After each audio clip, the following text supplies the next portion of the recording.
በስመ አብ ወወልድ ወመንፈስ ቅዱስ አሐዱ አምላክ አሜን። ክብርን ምስጋናን ንእግዚአብሔር አምላኽና ይኹን። ሎሙን ምሕረት እግዚአብሔር እዩ ካብ ንሪኦን ዘይንሪኦን እግዚአብሔር ኩሉ ባሊሁ ከምዚ ዝበለ ማዕዲ ዝኸፈተልና እግዚአብሔር እሞ ንኣምላኽ ክብርን ምስጋናን ይኹኖ። ኣብ ኩሉ ኩርናዓት ዓለም ኮንኩም ነዚ መልእኽቲ እዚ ትከታተሉ ኣቦታት ኣሕዋት ኩላኻትኩም ናይ ክርስቶስ ቤተሰብ በብዘለኹሞ ሰዓት በብዘለኹሞ ዓዲ በብዘለኹሞ ኩነታት ሰላም እግዚአብሔር ንኩላኻትኩም ይኹን። ኣብ ኩሉ ነገርና እግዚአብሔር ምሳና እንተዘይከውን እግዚአብሔር ተዘይሕልወና እግዚአብሔር ጽላልና እንተዘይከውን እግዚአብሔር ውግእና እንተዘይዋጋእ እግዚአብሔር መላእኽቱ ቀጽሪ እንተዘይኮነና ኣበይ መሃለና። እግዚአብሔር ግን መዓልቲ ከም ኣበሳና ከም በደልና ከም ሓጢኣትና ዘይኮነ ኩሉ ግዜ ብምሕረቱ ዝሕልወና ኩሉ ግዜ ብረድኤቱ ከምዚ ኢልና ክንራኸብ እዚ ብተኸታታሊ ከለብመና ዝኽእል እቲ ንቤተ ክርስቲያን ንነዊሕ ዓመታት ንዘመናት ዝኣክል ነቦታት ደው ኣቢሉ ዝሓዞም ትምህርቲ ክንፈልጥ ዓቕምና ብዝፈቀዶ ዓቕምና ንሕና ከም ምእመን መጠን ክንገብሮ ዝግባኣና ክሕግዘና ኢልና እዚ ትመጽናዕቲ ንገብሮ ግብረ ሐዋርያት ምዕራፍ 2 እዩ። ኣብ ዝሓለፈ ከም ዝዝክርዎ ምዕራፍ 2 ካብ ፍቅዲ 14 እንዳሓር ጀሚርና ክሳብ 17 ዘሎ ሐዋርያ ቅዱስ ጳውሎስ ዝሃቦ ምላሽ ካብቲ ዝሃቦ ምላሽ ከዓ ኣቦታት ቤተክርስቲያን ከመይ ነቲ ዝተዛረቦ ኣብ ትንቢት ዝነበረ ነቲ ናይ ቅድም ግዜን ንድሕሩ ነቶም ካብ ዝተፈላለየ ቦታታት ዝመፁ ከመይ ዝበለ ምላሽ ከም ዝሃቦም ርኢና ነርና። ኣብዚ ናይ ኢሎም ማዓንቲ ከም ፍቃድ እግዚአብሔር ንሪኦ ካብ ፍቅዲ 18 ጀሚርና ድማ እግዚአብሔር ከለብመና እግዚአብሔር ኣብ ኩሉ ህይወትና ፍቃዱ ክንፍጽም ክሕግዘና ከም ፍቃድ እግዚአብሔር ክንጅምሮ ኢና። በዚ ጋጣሚ እዚ ንዝሓመሙ ፈውሲ ምሕረት ይግበረሎም፣ ንዝተኣሰሩ እግዚአብሔር ካብ መቆሖም ይፍታሕ፣ ንዝጠመዩ እግዚአብሔር ካብዚ ዘለዎ ጥሜት እግዚአብሔር ባዕሉ ይመግቦም፣ ንኩሎም ካብ ቦትኦም ተፈናቂሎም ካብ ቦትኦም ተሰዲዶም ኣብ መከራ ኣብ ፀበባ ዘለው እግዚአብሔር በቲ ዘይደረት ምሕረቱ ክበፅሖም እግዚአብሔር ሰናይ ፍቃዱ ይኹን። ኣብዚ ናይ ሎም መዓንቲ ምዕራፍ 2 ፍቅዲ 18 ሐዋርያ ቅዱስ ጴጥሮስ ዝመለሶ ምላሽ ኣብ ዝብል ኣርእስቲ ንሪኤሉ ዘለና በተን መዓልትታት እቲኣተን ድማ ኣብ ሰብኡትን ኣንስትን ባሮተይ ካብ መንፈሰይ ክሰድድ ንሳቶም ከዓ ክንበዩ እዮም ዝብል ጽሑፍ ስለ ዝነበረ እዚ ትንቢት እዚ ነቶም ካብ እግዚአብሔር ተቐቢሎም በቲ በዓለ 50 መዓልቲ እቶም እግዚአብሔር ዝዓደሎም ቅዱሳን ነቲ መልእኽቲ ተቐቢሎም ነቲ ህዝቢ ካብ ዝተፈላለየ ቦታ ዝተፈላለየ ቋንቋ ዝሰምዕ ነጋዳይ ቃል እግዚአብሔር ክነግቦ ከለዉ ገለገለ ከዓ ዘይተረድኦም ጉዑሽ ዝስተ መስተ ስለዝሰተይኦም ኢሎም ከላግፁ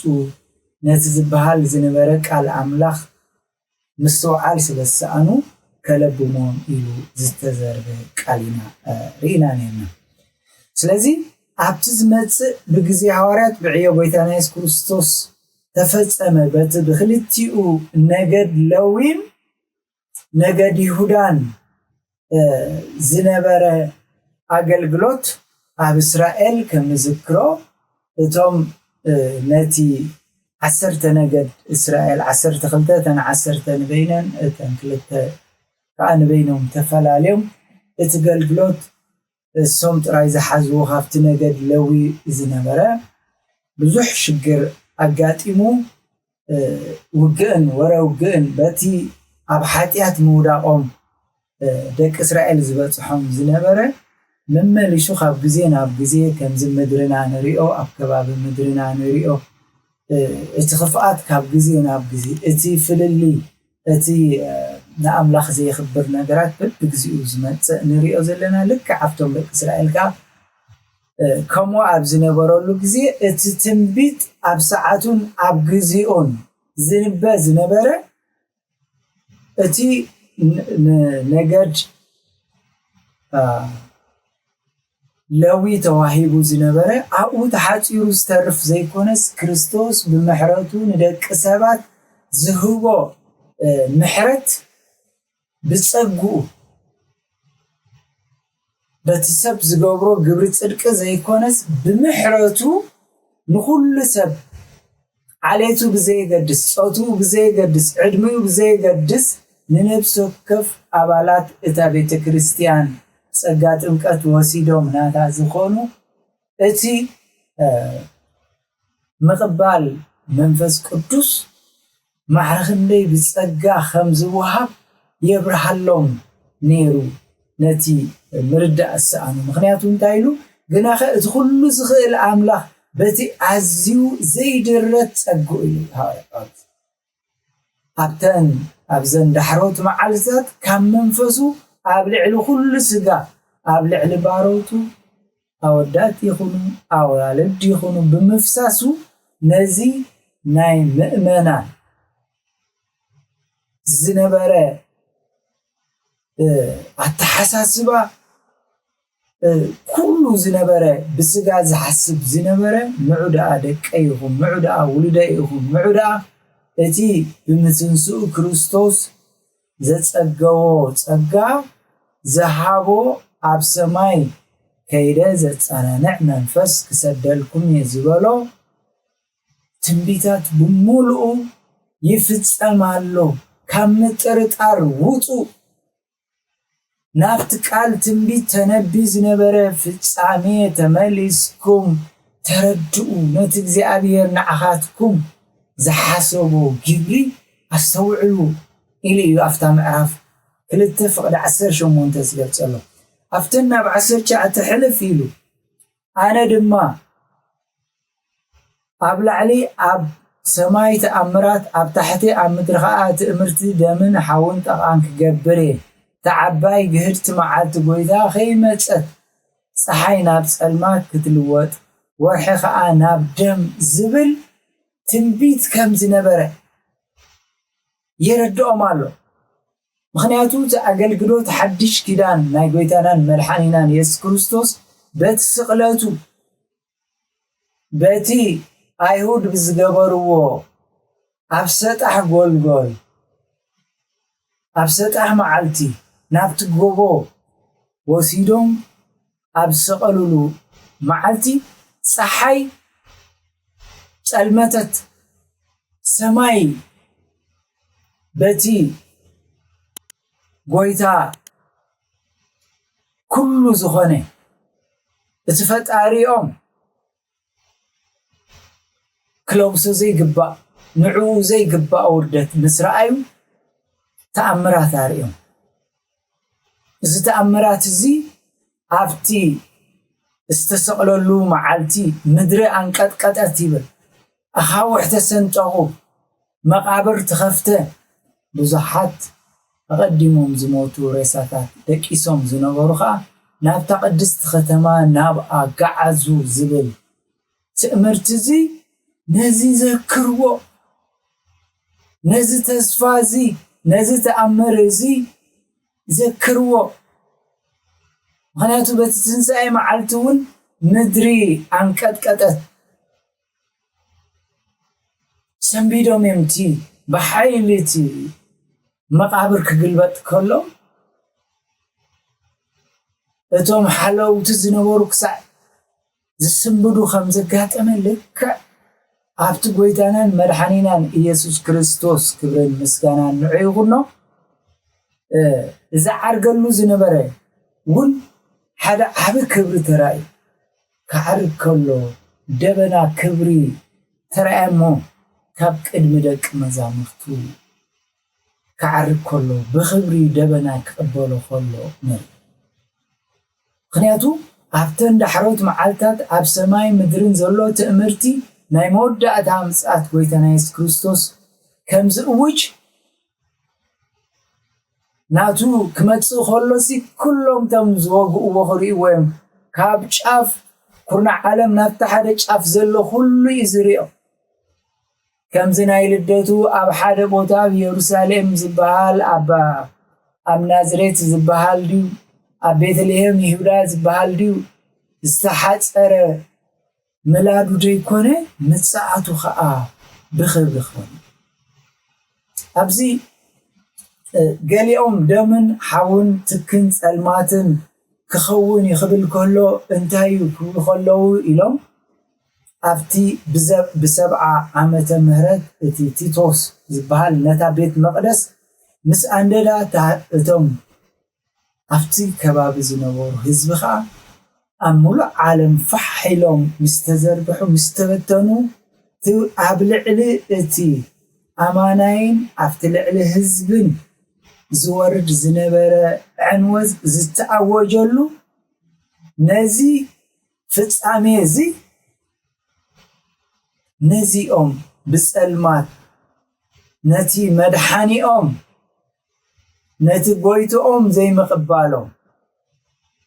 ممسون عاملو أب مأكلهم بمولادو زي مقبالهم بتسألمات لبهم زي فتعميزي أبعاتهم تفتسمي إلو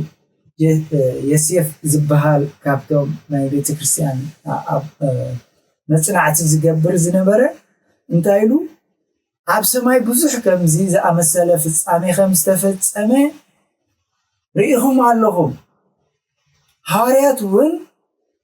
نتأب قربا وان زقات زنبره تسألمات بمذكر نقرات كمتس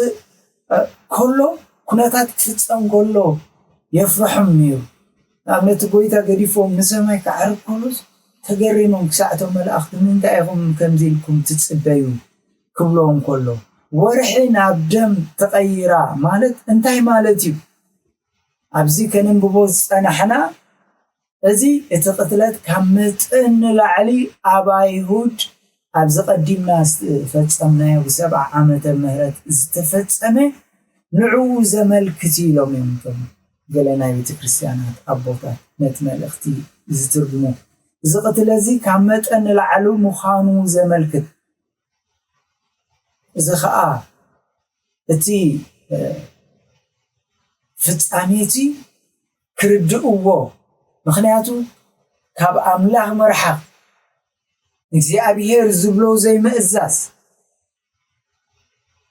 نتيج زي أبيهر أما أكل كاز فتسمو زلو خننتات هدئ إلكا زي ممرمار قالك زي أبيهر زي مسمع نقالك زي أبيهر زي مأزاز معرخن دي نأيهود واقع خمزخ فولم لومي نحنا عم مدرنا عبزز لنا يخبابي قدم زنبره لومي انت عينت المت لومي انت عينت ودكت وديقنا لنا كابزخن ماري بان كون دمايو سنغويتا زصوع زبله كدحن عبز خبيت غزي عبز صبابا غزي زخولو يلو ماوريا قدس بيتروس ملا شفت معرف كل تفعل اسران حدا اندحر كينا كخون لما يسم قويتا زصوع زبالة كدعني عبز خمس زبالة صبابا عبز خمس زبالة تلمت عبز خمس زبالة قفعي عبز خمس زبالة تسمعو كابدك سابات كفطور أملاخ مخا أمانا يخاب زبل كمز زبالة نقر كفتسام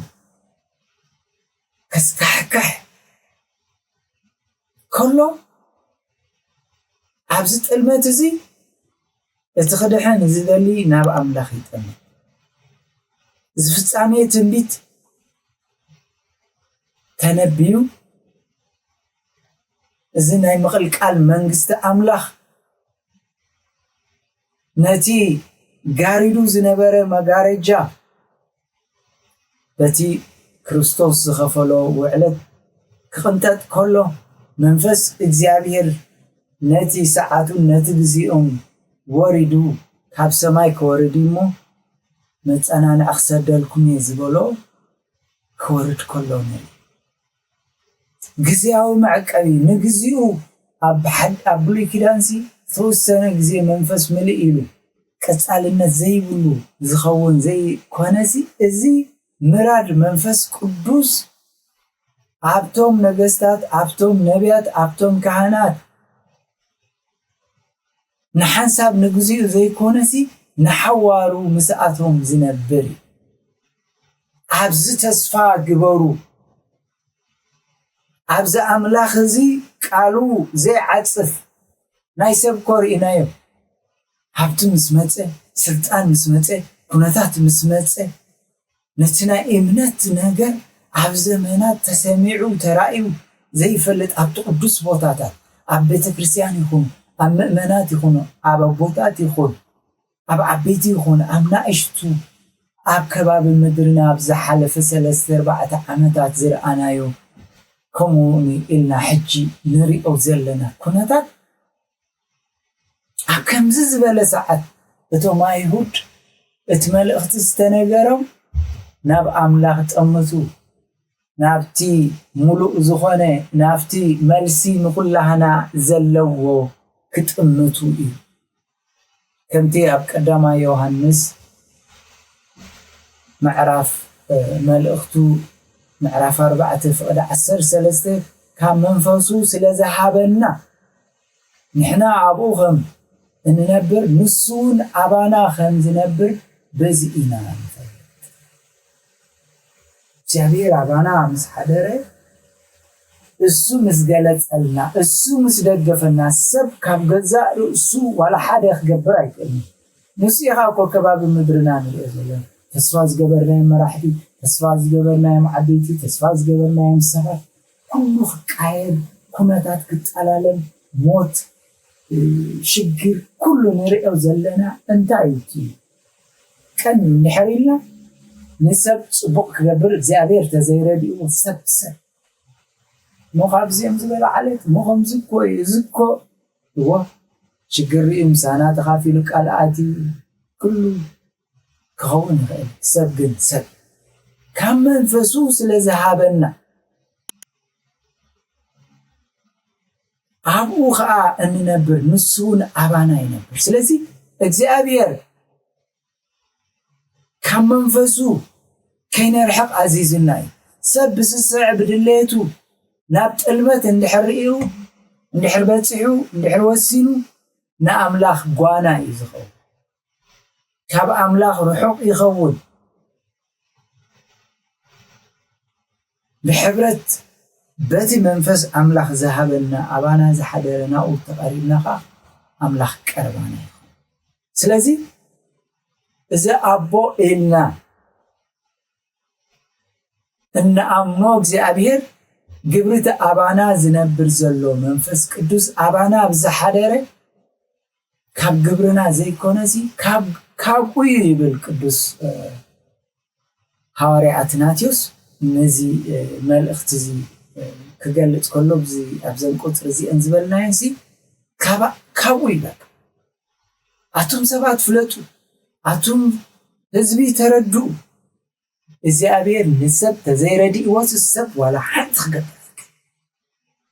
كم زي ولدنا عسرهم يطلب كمسلو خلوسي لبام كقاك خلو كعسر يقولون زبوسي من تايدي سيتش بينا غير زقبر إذا أبير سلزردو أون تزي كوينو السب تبقى قبر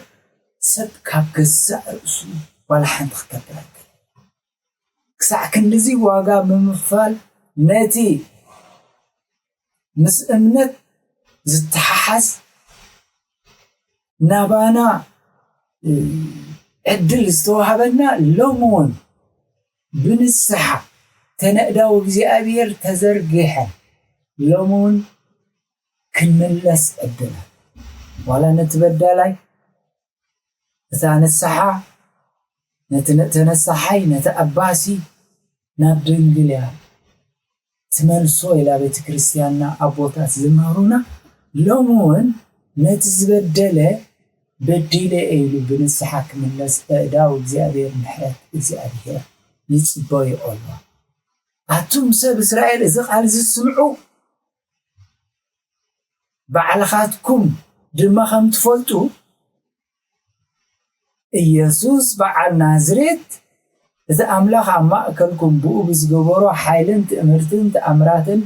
በአምላኽ ዝተመስከረሉ ሰብኣይ ኢሉ ነቶም አይሁድ ነቲ ንመውራድ ምሕረት እግዚአብሔር ንህዝቡ ዝዘከረሉ መውራድ መንፈስ ቅዱስ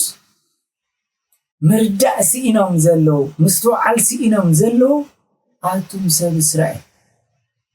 ተላሆንኩም ተደባብሉ ኣስተውዕሉባ ዝግበር ዘሎ ፍጻሜ ባርኣይዎ ተላሆንኩም ኢሉ ዘተሃዳዶም ዘለ ናብ ልብና ባንመለስ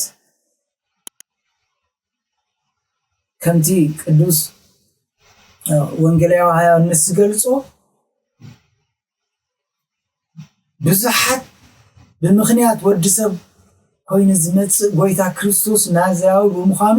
ክንደይ ንምእማን ከም ተጸገሙ ኣብቲ ወንጌል ዮሐንስ ምዕራፍ 1 ከረድአና ከም ዝጀመረሲ ንዕኡ ስጋ ለቢሱ ኣብ ማእከልና ብምግላጹሲ ንምእማኑስ ኣዝዮም እዮም ተሸጊሮም ዋላ ናትናኤል ፊልጶስ ምስ ነገሮሲ እቲ ሙሴ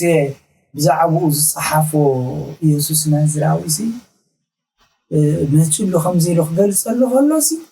ካብ ናዝሬት ዶ ጽቡቕ ነገር ክወጽእ ኢሉ ፍቲ ምዕራፍ 1:46 ኣቢሉሲ በቃ ምክንያቱ ኣራዳዳ ናይቶም ደቂ ሰባት ማዕረኽንደይ ይሽገሩ ከም ዝነበሩ ስለዝተረድእ እዩ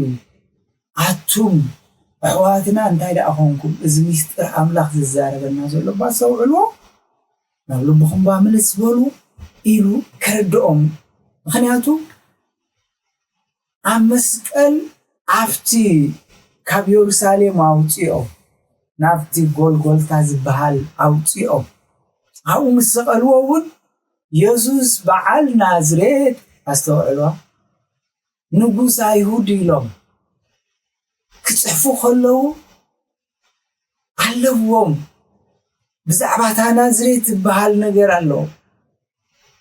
እታ ናዝሬት ተባሂላ ትጽዋዕ ዝነበረት ከምዚ ድኸም ዝበላ ከተማታት ብዙሕቲ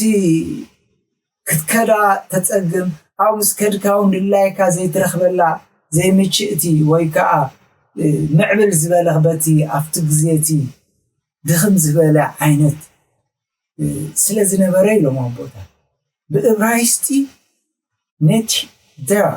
ነት ሄር ኢሎም ክጽውዕዋ ከለዉ ኢሎም ታትበሃል ዘላ ካብ ምዕባለ ካብ ሙቾት ግልል ዝበለት ኩሎም ኣብኡ ኸይዱ እቲ ምቾቶም ብስጋ ዝደልይዎ ስለ ዘይረኽቡ ከምተን ካልኦት ብኸምኡ እዮም ነታ ከተማ ከም ድኽምቲ ገይሮም ዝርእይዋ እቲ ጎይታ ክርስቶስ ዝገበሮም ተኣምራትን ትእምርትን እቲ ኣቦታትና ነቢያት ንነዊሕ እዋን ሃረር ዝብልዎ ዝጽበይዎ ዝነበሩ መሲሕ ድሮ ከም ዝበጽሐ ኣይተረድኦምን ሶም ናይቲ ቦታ ዝፈልጦ ክስቶ ደኣ ከምዚ ደኣ ኩነታት ኢሎም ነቲ ተስፋ ክገብርዎ ዝግባእ ነቲ ክጥምትዎ ዝግባእ ኩነታት ኣይጥምት ማቴዎስ 12 ፍቅዲ 28 መንግስቲ ኣምላኽ ናባኻትኩም ከምዚ ኢላ መጻ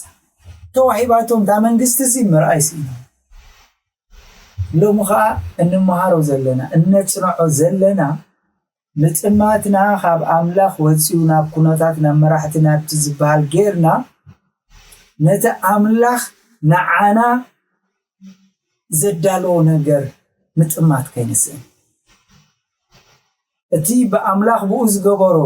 ነቲ ቃላት ኣነ ወፂኤ ካብ ኣምላኽ መፂኤ ልኩም ኣለኹ እንዳበሎም ምርዳእ ሲኢኖም ኣነዚ ካብ ኣምላኽ ተላኢኸ መፂኤ እናለኹም ማእከልኩም እንዳበሎም ኣቦይ ክሳብ ሕጂ ዓየ ኣነ እውን يعيلهم كلهم كلفت يوحنس وانجيل معرف 5 فقد 17 يكون ولا في معرف 8 فقد 4 كلته አይተረድኦም አይስተውዓልዎን ምክንያቱ ነቲ ኣብ ማእከሎም ዘሎ ዘይኮነስ ካልእ ትጽቢት ስለ ዝነበሮ ከምኡ ግብሪ ኣቦይ እንተዘይገበርኩ ኣይተኣምኑን ኢኹም ዋላ ነቲ ዝገብሮ ግብሪ ዝርኢኹምሲ እንታይ ኮንኩም ዘይተኣምኑ ኢሉ እቲ ወንጌል ዮሐንስ ዝበልናይ ምዕራፍ 10 ካብ 37 ሳብ 38 ዋላ እንተተዛረቦም እዚ ምርዳእ ስለሰኣኑ በዓል ሐዋርያ ቅዱስ ጴጥሮስ እዚ ፈልጡ ስለዝነበሩ እማት ማሕዋትና እድስክበሉ ዝኸውን ዘሎ እንደስተውዕልዎ ጥራይና ምጽራር ጥራይና መቋማይ ትኸይዱ ዝብለኩም ዘሎ መልእኽቲ ኣስተብ ዝብልዎም እዚ መልእኽቲ ሎም ዝንገረና ዘሎ ምጥማትና ናብ ኣምላኽ ክንገብር ከምቶም ኣይሁድ ክርስቶስ ዝበሃል በን ከም ዝመጽእ ካብ ኣምላኽ ክግለጸሎም ክንዲ ዝጥምቱ በታሓንሶም ዝርድእዋ ኣካይዳ ጥራይ ዝጽበይ ዝነበሩ ሎም ኣምላኽ ኣብ ዘለናይ ሽግር ኣብ ዘለናይ ኩነታት ኣብ ዘለናይ ጸባብ ኣብ ስደት ዲና ኣብ ዓድና ዲና ዘለና ኣብ ማዕስከር ዲና ዘለና ኣብ ጸበባ ዲና ኣብ ዝኾነ ኩነታት ናይ ልብና ናይ ውሽጥና ዝርዳእ እግዚአብሔር ንዑ ተስፋ ክንገብር ንዑ ክንጽበ ኣብ ሐዋርያ ቅዱስ ጴጥሮስ ዝምልሰሎም ዘሎ ካብ ዕሽነትኩም ተመለሱ ጥምቱ ናብ እግዚአብሔር ተመለሱ ኩነታት ኣስተብህሉ ዝብሎም ዘሎ ሎሚ በዚህ ሰዓት እዚ እግዚአብሔር ንሰባት ብዝሃቦ እምሮ ብኸምዚ ክንራኸብ ዝረዳኣና እንታይ ንምንታይ ይሕሪልና እግዚአብሔር ናብ ልብና ክንመለስ እሞ ተስፋና ንሱ ክንገብር ናብ ዝምድር ዘሎ ኩነታት ክንጥምት ዘይኮነስ ንዑ ሕልፍ ኢሉ ንኹሉ ኩን ዝገብር ንኹሉ ከም ፍቓዱ ገይሩ ዝቋጻጸር ኣምላኽና ዝመልኽ ኣምላኽና ተኣሚና በዚ ሃዲእና ክንነብር እግዚአብሔር ይምዕደና ይምህረና ኣሎ እግዚአብሔር ተፈቒዱ ንሕና ብህይወት ተጸኒሕና ካብዚ ሰዓት ኣኺሉ ኣቋሪጽና ዘለና ከም ፍቓድ ኣምላኽ ክንቅጽል ኢና ሳብ ሽዑ በብ ዘለና ደሓን ክኾነልና እግዚአብሔር ምሳና ክኸውን ሰናይ ፍቓዱ ይኹን ንኣብን ንወልድን መንፈስ ቅዱስ ምስጋና ይኹን ሎሚ ኩሉ ሻም ዘላለም